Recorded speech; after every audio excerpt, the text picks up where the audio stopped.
Sir Mattaiah గారు నమస్తే అండి, చెప్పండి సార్. మీరు ఎలాంటి ఇబ్బంది ఎదుర్కొన్నారు?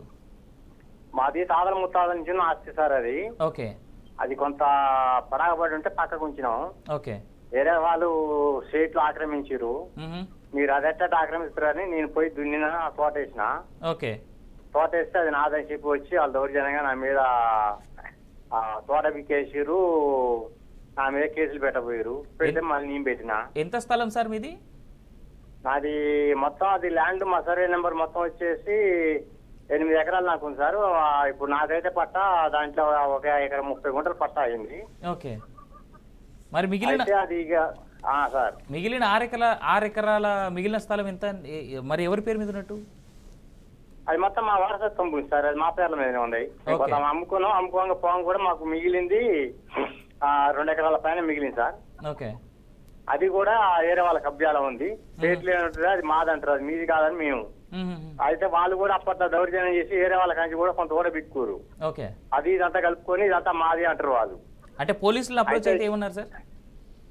పోలీసులు పోతే పోలీసు వాళ్ళు కొంత చేసిరు, తర్వాత తెప్పులు పెట్టారు సార్. వాళ్ళు డబ్బులు వేస్తున్నారు, మా కానీ డబ్బులు లేవు. వాళ్ళు పొలిటికల్ గానీ ప్రెషర్ చేసి చూపిస్తే నేను కోర్టుకు పోయినా కానీ కోర్టు నుంచి నాకు ఇండిషన్ ఆర్డర్ వచ్చింది సార్. వచ్చినా కానీ దాన్ని నాకు భూమి మీద పోనీయట్లేరు, నాకు ఆటంకం కల్పిస్తారు. అంటే ఎవరు పోలీసులు కూడా వాళ్ళకి ఆపోజిషన్ వాళ్ళకి సపోర్ట్ చేస్తున్నారు అంటున్నారా మీరు? వాళ్ళు పోలీసులు కూడా వాళ్ళకి అపోజిట్, మీరు భూమి మీద పోవద్దంటారు. నీకు ఇండిషన్ ఆర్డర్ వచ్చేంత మాత్రం నువ్వు భూమి మీద పోతావా, నీకు పోలీస్ ప్రొటెక్షన్ తీసుకొని నీకు ప్రొటెక్షన్ కల్పిస్తావు అంటుండు. అచ్చా. ఓకే. అంటే మీరే ఇప్పుడు ఇండిషన్ ఆర్డర్ అంత మాత్రం దానికి ఇండిషన్ ఆర్డర్ దేనికి ఇచ్చినట్టు సార్? అది అదే అడుగుతున్నానండి. అంటే మీరే కోర్టు నుంచి పోలీసుల సపోర్ట్ కావాలని చెప్పేసి మీరు కోర్టులో మళ్ళీ కేసు వేసి మీకు ఆ గైడెన్స్ తెచ్చుకుంటే అప్పుడు పోలీసు వాళ్ళు మీకు సపోర్ట్ చేస్తారంటున్నా? అప్పుడు చేస్తారంట. అప్పుడు నువ్వు భూమి మీద పోవద్దు, వాళ్ళే చేసుకుంటారు అంటాడు. మరి అట్టే సార్ నాకు ఇండిషన్ ఆర్డర్ ఇచ్చారు కదా, మరి వాళ్ళని కూడా ఆపొచ్చు అంటే వాళ్ళు చేసుకుంటారు. వాళ్ళని ఆపేందుకు నాకు రూల్ లేదంటాడు. అది చెత్త గొడవ సార్. వాళ్ళు నన్ను పోలీస్ స్టేషన్ లో కూడా నన్ను కొట్టిరు. మిమ్మల్ని? మీ వయసు ఎంత అండి సార్? మీ వయసు ఎంత? నా వయసా? నా వయసు 50 ఉంటుంది సార్. ఓ 50 ఏళ్ళ మిమ్మల్ని పోలీస్ స్టేషన్ లో పోలీసులు కొట్టారా? కొట్టిరు సార్. నువ్వు ఎగస్ట్రా మాట్లాడుతున్నావు ఏందని నన్ను కొట్టిరు. Right sir. అయితే ఓ పని చేస్తా మత్తయ్య గారు, నేను మా లీగల్ టీంకి మిమ్మల్ని అప్రోచ్ అవ్వమని చెప్తాను. మనకి ఇంకో కాలర్ కూడా లైన్లో ఉన్నారు, వాళ్ళ సమస్య కూడా ఒకసారి తెలుసుకునేటువంటి ప్రయత్నం చేద్దాం. గోవర్ధన్ గారు నిజామాబాద్ నుంచి మాట్లాడుతున్నారు. నమస్కారం సార్. నమస్కారం గోవర్ధన్ గారు, చెప్పండి సార్ మీ సమస్య ఏంది? నిజామాబాద్ జిల్లా మోపాల్ మండల్ సార్. మాది మోపాల్ మండలే. అయితే 2 ఎకరాల 16 గుంటల గవర్నమెంట్ భూమి ఉంటుంది సార్, ప్రభుత్వ భూమి, మెయిన్ రోడ్ కు. ఓకే. ఒక రియల్ ఎస్టేట్ వ్యాపారి దాన్ని కబ్జా చేశాడు సార్. ఓకే. మేము ఒక యూత్ తరఫున మేము మండల్ సర్వే గారు ఇచ్చాం. మండల్ సర్వే గారు ఇది ప్రభుత్వ భూమి అని మాకు సర్టిఫికేట్ అంటే ఇచ్చారు. ఓకే. అప్పుడు సర్పంచ్ గారు కూడా మా యూత్ కు సపోర్ట్ చేశారు. తర్వాత ఏమైంది, కాలక్రమేణా మేము ఎంఆర్ఓ దగ్గర ధర్నాలు చేసినా మేము చేస్తే ప్రభుత్వ భూమి అని బోర్డు పెట్టారు ఎంఆర్ఓ గారు. ఓకే. అయితే మళ్ళా ఈ రియల్ ఎస్టేట్ వ్యాపారం ఏం చేసిందంటే డిస్ట్రిక్ట్ సర్వే గారిని సంప్రదించి ఆయనకు డబ్బులు ఇచ్చి ఆయనకు అనుకూలంగా సర్వే చేయించారు. ఓకే. అయితే మేము కలెక్టర్ గారి దగ్గరికి రిపీటెడ్ గా మేము ప్రతి సోమవారం ఒక 10ల సంఖ్యలో పోయినాం సార్ మేము. ఓకే. మళ్ళీ ఏం చేశారంటే మళ్ళీ ఏడీ సర్వేకు రాసి కలెక్టర్ గారు మాకు ఒక పంపించారు. ఏడీ గారికి రాసిస్తా మీరు పోయి ఇచ్చేయండి అని చెప్పేసి సర్వే చేయమని. అయితే పోతే మాకు ఒక నోటీస్ ఇచ్చారు. ఆ రోజు పలానాడు సర్వే కష్టం మీరని ఆ భూ యజమానికి ఇస్తే మేము ఖాళీ సర్వే కాడికి పోయినాం. ఆయన సర్వే చేయకుండా అడ్డుపడ్డది ఆ రియల్ ఎస్టేట్ వ్యాపారే. ఓకే. మళ్ళీ మాకు ఇక పోలీసు వాళ్ళు మాకు ఏం చేయలే మమ్మల్ని సంపదానికి వచ్చిన రియల్ ఎస్టేట్ వ్యాపారిస్తే మా మీద అక్రమ కేసులు పెట్టింది సార్. అంటే ప్రభుత్వ భూమి కాపాడడానికి పోయిన మీ మీద కూడా అక్కడ ఉన్నటువంటి లోకల్ పోలీస్ అధికారులు మీ మీద కేసు పెట్టారు, ఎఫ్ఐఆర్ బుక్ చేశారు మా మీద. ఓకే. ఓకే. అంటే మేము అట్లా కాకుండా మేము ఒక యూత్ లో మంచికి 10,000 5,000 కలిసి హైకోర్టులో కూడా కేసు నడుస్తుంది సార్. అది ఇప్పుడు నేను కేసు వేసినా కానీ ఇప్పుడు ఆల్రెడీ వెంచర్ చేశాడు, ప్లాట్లు కొట్టారు, రోడ్లు పోశారు, మట్టి చెర్లకెళ్ళి పెద్ద ఇట్లా బొందు ఉంటుంది, ఒక 5 ఫీట్ల బొందని కూడా లింపి ఆ ప్రభుత్వ భూమిని వెంచర్ చేసి ప్లాట్ చేసింది సార్. 2 ఎకరాల 16 గుంటలు ఉన్నటువంటి ప్రభుత్వ భూమికి జరిగినటువంటి నష్టం ఇది. సో దానికోసం దాంట్లో ఇన్వాల్వ్ అయినందుకు కేవలం అక్కడ పోయి మీరు ఆ ఉన్నతాధికారులని అడిగినందుకు మీ మీదే ఉల్టా కేసు పోలీస్ అధికారులు మా మీద ఒక 5 మీద అక్రమ కేసులు పెట్టి మమ్మల్ని తప్పేస్తామన్నారు. మేము ఏమనలేవు, ఆ వీడియో ఫుటేజ్లు ఉన్నాయి, అన్ని ఉన్నాయి. ఎస్ఐ గారు కనీసం ఎంక్వైరీ చేయకుండా మేము నిర్దర్శనంగా ఎఫ్ఐఆర్ బుక్ చేశారు సార్. రైట్. అయితే ఓ పని చేద్దామండి గోవర్ధన్ గారు, మా లీగల్ టీం మిమ్మల్ని సపోర్ట్ చేస్తారు ఖచ్చితంగా. మా లీగల్ టీం మిమ్మల్ని తొందరలోనే అప్రోచ్ అవుతారు. రైట్. ఇక స్టూడెంట్ సార్ ఇప్పుడు ప్రభుత్వ వ్యక్తిగతం కాదు, ప్రభుత్వ ప్రాపర్టీని కాపాడాలని ఈ మోపాల్ మండల కేంద్రం కొత్తగా ఏర్పడ్డది సార్. అలా ప్రభుత్వ భవనాలు లేవు, కనీసం పేదలకు ఇళ్ల స్థలాల కోసమని మేము యువకులం దీని మీద శ్రద్ధ తీసుకుని సొంతం డబ్బులు ఖర్చు పెట్టి హైకోర్టులో కేస్తే మా మీదనే భయభ్రాంతులకు గురి చేసి పోలీసుకు కేసులు పెట్టించి లేకుండా మిమ్మల్ని చంపేస్తామని చెప్పేసి అప్పుడున్న ప్రభుత్వం టీఆర్ఎస్ ప్రభుత్వం నాయకుడు అయినా ఒక ఎమ్మెల్యేని పట్టుకొని అట్లా వేసిండు. ఇప్పుడు కూడా గవర్నమెంట్ మారిన తర్వాత కూడా ఇప్పుడున్న ఎమ్మెల్యే దగ్గర కూడా పోయి ఆయననే దాన్ని పావులు కలిపి ఆ భూమిని కబ్జా చేసి వెంచర్ చేసిండు సార్. రైట్. ఓ పని చేద్దాం సార్, నేను అదే మా టీం మిమ్మల్ని అప్రోచ్ అవుద్ది. మన దగ్గర ఉన్న అంటే మీ దగ్గర ఉన్నటువంటి అన్ని ఆధారాలు తీసుకొని మనం దాన్ని బేస్ చేసుకొని పోలీసు ఉన్నతాధికారులని అలాగే కోర్టుని కూడా ఒకసారి కోర్టు మెట్లను కూడా తాకి ఒకసారి మనం ప్రయత్నం చేద్దాం ఏ విధంగా మీకు న్యాయం చేయగలం అనేటువంటి అంశాన్ని. రైట్గా మన స్టూడియోలో ఉన్నటువంటి వాళ్ళు మనెమ్మ గారు ఉన్నారు. మనెమ్మ గారు అలాగే రాజిరెడ్డి గారు. అమ్మ, మీ అంశంలో ఏం జరిగింది? అక్కడ ఉన్నటువంటి ఆరోగ్యం గారి వల్ల మీకు జరిగినటువంటి ఇబ్బంది ఏంటి? మీరు ఎలాంటి ఇబ్బందులు ఎదుర్కొన్నారు? మీ సమస్య ఏంటి? మాది ల్యాండ్ గొడవే సార్. అన్నదమ్ములు వాళ్ళ తమ్ములు వాళ్ళు కొంచెం చాలు, మా భర్త కొంచెం అమాయకుడు కాబట్టి ల్యాండ్ కాడ నీళ్ళ కాడ గొడవ వచ్చింది సార్. నీళ్ళ కాడ ఒకటే బాయి, ముగ్గురం మనిషి 3 ఎకరాలు కొనుక్కున్నాం. సంతం ఇవ్వల వాళ్ళే కొనుక్కున్న తర్వాత నీళ్ళకాడ మా నడిపైన కొంచెం బాగుశారు. ఇక నీళ్ళకాడ కావాలనే గొడవ చేసుడు ప్రతి సంవత్సరం అట్నే చేసిండు. చేసి ఏం చేసిండు, ఇక నీకు భూమే లేదు, నువ్వు ఎక్కువ తక్కువ నగరాలు తెంగుతాను, నువ్వు భూమిలోకి వస్తే నేను బాతి పెడతా, సంపుతా, గోరి కడతా, ఇట్లా బెదిరించుడు. మరిది నడిపి మరిది.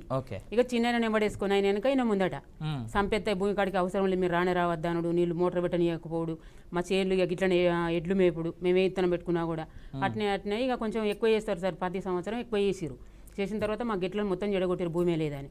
1 ఎకరం ఇచ్చిపెట్టారు. 3 ఎకరాలు వాళ్ళకే ఉన్నది. మా 2 ఎకరాలను చెరు 4 ఎకరాలు కాసు చేసుకున్న తర్వాత ఆ ఎకరంలో కూడా పోనిచ్చులేదు మమ్మల్ని. ఇక పోనీయకుంటే ఎంఆర్ఓ కలిసిన తర్వాత అమ్మ ల్యాండ్ విషయం మేమేం చేస్తాం, మీరు ఒక గిట్లు ఎడగొట్టారు కదా, మీరు ఒక చాలని కట్టురా అని అన్నారు. అన్నాక మేము డిప్టీకి కట్టినాం సార్ కరీంనగర్ డిఐకి. కట్టిన తర్వాత ఆయన కొంచెం టైం తీసుకున్న తర్వాత సంవత్సరానికి వచ్చి కొలిచిండు సర్వేరు. ఆయన వచ్చిర్రు. మా 3 ఎకరాలు మా సర్వే నెంబర్ వేరు, వాళ్ళ సర్వే నెంబర్లు వేరు, వాళ్ళ చెరువు పట్టాలు వేరే ఉన్నాయి, మా పట్ట వేరే. కాబట్టి మా సర్వే నెంబర్లో 18 ఎకరాలు ఉన్నాయి సార్. అంతా కలిసి ఆయనే డిఐ గారు వచ్చిండు, కొలిచిండు, అద్దులు ఏర్పాటు చేసిండు. 2016లో ఏర్పాటు చేసిండు. కనీలు పాతి ఏమని చెప్పిండంటే మా మరదలకు, అయినా ఇవరిదాకా ఏం పోయిందో ఏదైనా ఉంటే బయట మాట్లాడుకోరి, నేను కనీలు వాదుతానా, ఆయన 3 ఎకరాలు ఆయనకు పెడతానా, నేను ఏర్పాటు చేసిన కనీలు కనుక మీరు పీకేసిరనుకో మీకు తగిన శిక్ష ఏర్పడుతుంది, మీరు మాత్రం కనీలు ముట్టుకోవద్దని చెప్పిండు ఆయన.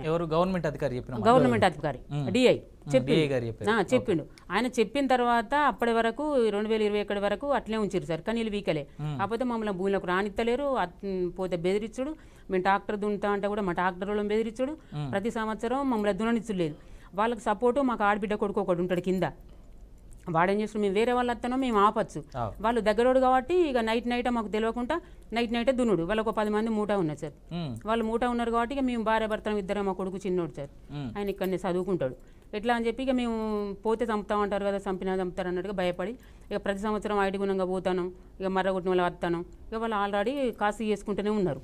ఉన్న తర్వాత కనీలు 2016 నుంచి 21 వరకు ఉన్నది సార్. ఉన్న తర్వాత అట్లే ఉండాలి కదా. ఉండక ఏం చేసిండు, ఈ ఆరోగ్యం వచ్చిన తర్వాత కనీలు వీకేసిరు సార్. ఆరోగ్యాన్ని కలిసిరు వీళ్ళు మా మరదలు.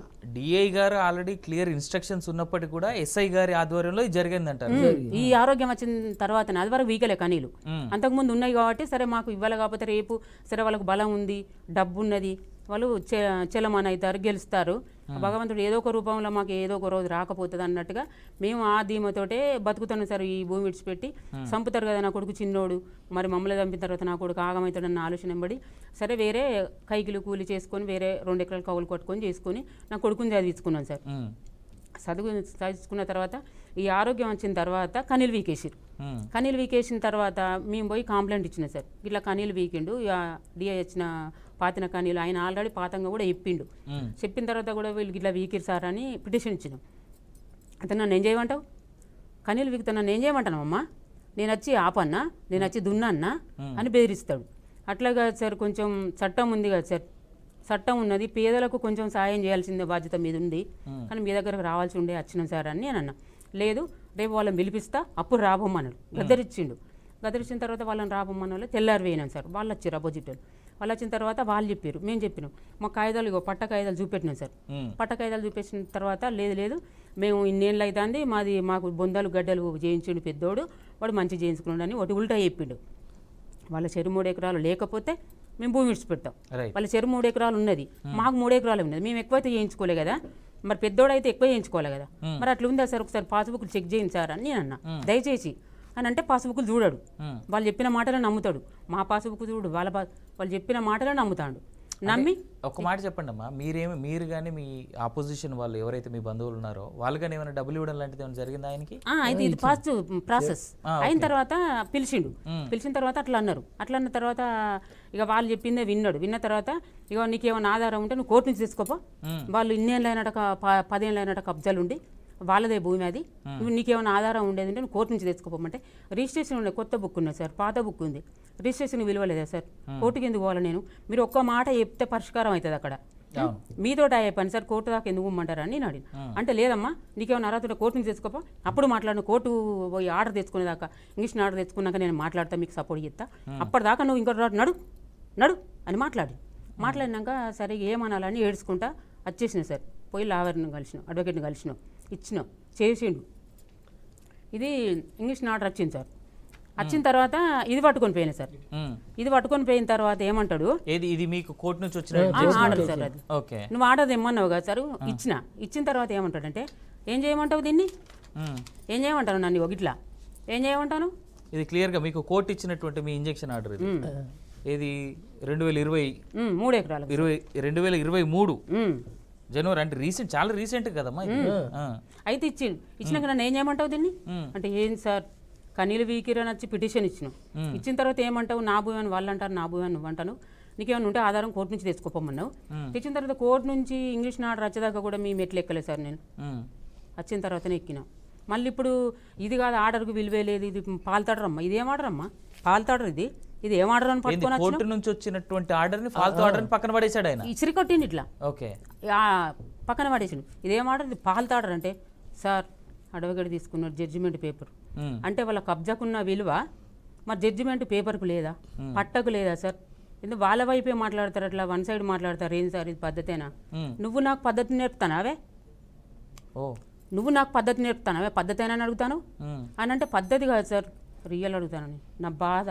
వాళ్ళు నన్ను అన్యాయం చేస్తారు, భూమి కడుగు కొడితే కొడుదాండ్రు, పాతిన కనీలు వీకేసి నువ్వు ఖర్చు పెట్టుకొని డిఐ తోటి పాతిసిన కనీలు వీకేసారు సార్, మరి ఎక్కడికి పోయి చెప్పుకోవాలి, ఎక్కడికి పోతే పరిష్కారం అవుతుంది, మీ దగ్గరకు వస్తే అవుతుందని ఆశతోటి వచ్చిన సార్, మీరే ఇట్లా మాట్లాడితే మాకు సావే దిక్కు సార్, ఇంకేం లేదు, ఏం చేయాలి, ఇక అక్కడ పోతే వాళ్ళు కొడతారు, ఇక్కడికి వస్తే మీరు నేను ఏం చేయాలంటారు, మేము వేడికి పోవాలి సార్, మాకు బాధ వస్తే చట్టానికే కదా చెప్పుకునేది, మరి ఎక్కడికి పోవాలి సార్, మేము సామన్నా సార్ మరి అని అంటే నాకేందే చెప్పేది, నువ్వు బెదిరిస్తాను సావన్నా అని, పో సావు పో, ఏమన్నా చేసుకోపో, నీకు భూమే లేదు,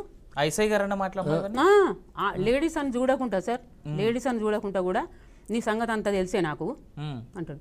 అంటే ఏం సార్ మీరేమన్నా అనుకోరు సార్, దయచేసి అన్న నేను ఏం సార్ నీ అంతా తెలుసు అంటాను, మేము ఏమైనా దొంగతనం చేసినామా, ఎవరితో లాక్కున్నామా సార్, నా భూమి నాకు కావాలని అడుగుతానా సార్, నేను ఏమన్నా మిమ్మల్ని వేరే వాళ్ళదేమన్నా కావాలంటన్నా, నీ సంగతి అంతా తెలుసా అంటే సార్ ఏమన్నా దొంగతనం చేసినామా సార్, మా కష్టం మేము చేసుకొని వాళ్ళు అక్కడ విడిచిపెట్టి సంపుతా అంటే భయానికి పోయి గాడ వేరే కాడ కైకిలు చేసుకొని బతుకుతాను, ఇంకేం చేయాలి సార్, మీరు తెలుసు అంటారు, ఏం తెలుసు సార్ మీరు చెప్పండి, పో సంగతి తెలుసు, నీ సంగతి అంతా తెలిసిపోన్నాడు, నీ భూమి లేదేమి లేదు, వాళ్ళు కబ్జాలు ఉన్నారు, వాళ్ళదే భూమి నీది లేదు, నువ్వేం చేసుకుంటూ చేసుకోపో, ఇక్కడ చెప్పుకోపో, మంట సిపి అంటారు, ఆ మంట సిపి అంటారు, సిపి దగ్గరికి పోతే ఎక్కడికి వస్తారు, సిపి సిఐకి రాస్తాడు, సిఐ నా దగ్గరికి రాస్తాడు, నేను చేయాల్సిందే మళ్ళా, అది ప్రొసీజర్ కదండి, మనం పైకి ఎక్కడికి అయితే ఎంత పైకి వెళ్ళినా కానీ కన్సర్న్ పోలీస్ స్టేషన్ ఏదైతే ఉంటుందో దానికే రాస్తారు, ఖచ్చితంగా రాస్తారు సార్, నీ దగ్గరికి రాకుండా మేము బయట కడగట్లే కదా సార్, రైట్ ఫస్ట్ నా బాధ నీకు చెప్పుకున్నా, నువ్వు చేయాల్సిన బాధ్యత, ఒక నోటి మాట చెప్తే మాకు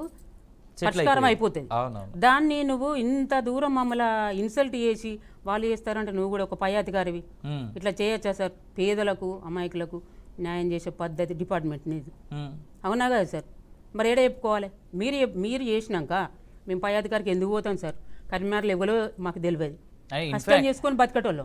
వాస్తవానికి ఏంటంటే ఆయన చెప్పినట్టుగానే మీరు కోర్టుకు వెళ్ళి కోర్టు నుంచి గైడెన్స్ కూడా తెచ్చుకున్నారు. కోర్టుకు పోమన్నావు నువ్వు, కోర్టుకు నుంచి తెచ్చినాక ఇది ఆర్డరే కాదని ఇసిరి కొట్టేది నువ్వు. ఎదుటోళ్ళకు సపోర్ట్ చేసిన తర్వాత గిట్లా నేను ఏడ్చుకుంటా పోయినా సరిగ్గా బతకద్దిగా ఏమున్నదిగా అడిగితే వాళ్ళు రానిత్తలేరు. ఇక్కడ ఇట్లా అంటాడు, కోర్టు నుంచి ఆర్డర్ తెచ్చినాం ఇంకేం కావాలి, దీన్ని మాకేం ఆధారం లేదని బాగా ఏడ్చుకుంటా అన్నీ పోలీస్ స్టేషన్ కూడా ఏడ్చినాయి సార్. ఏడ్చినాక ఒక వ్యక్తి కలిసిండు, మంచి వ్యక్తి, ఆయనకు దగ్గర మాకు దగ్గర, ఇదంతా కాదు ఎవరికి దగ్గర దగ్గరే మాకు కొంచెం తెలిసిన వ్యక్తి, ఆరోగ్యం గారికి దగ్గర అయిన తర్వాత మరి ఏదైనా మాట్లాడితే అదినే సరే ఏదో పోనీ లొల్లోడు అని ఏదైనా మాట్లాడతా అంటే సరే మాట్లాడు అని నన్ను మాట్లాడినాక ఇక సరే అని నవ్విండట.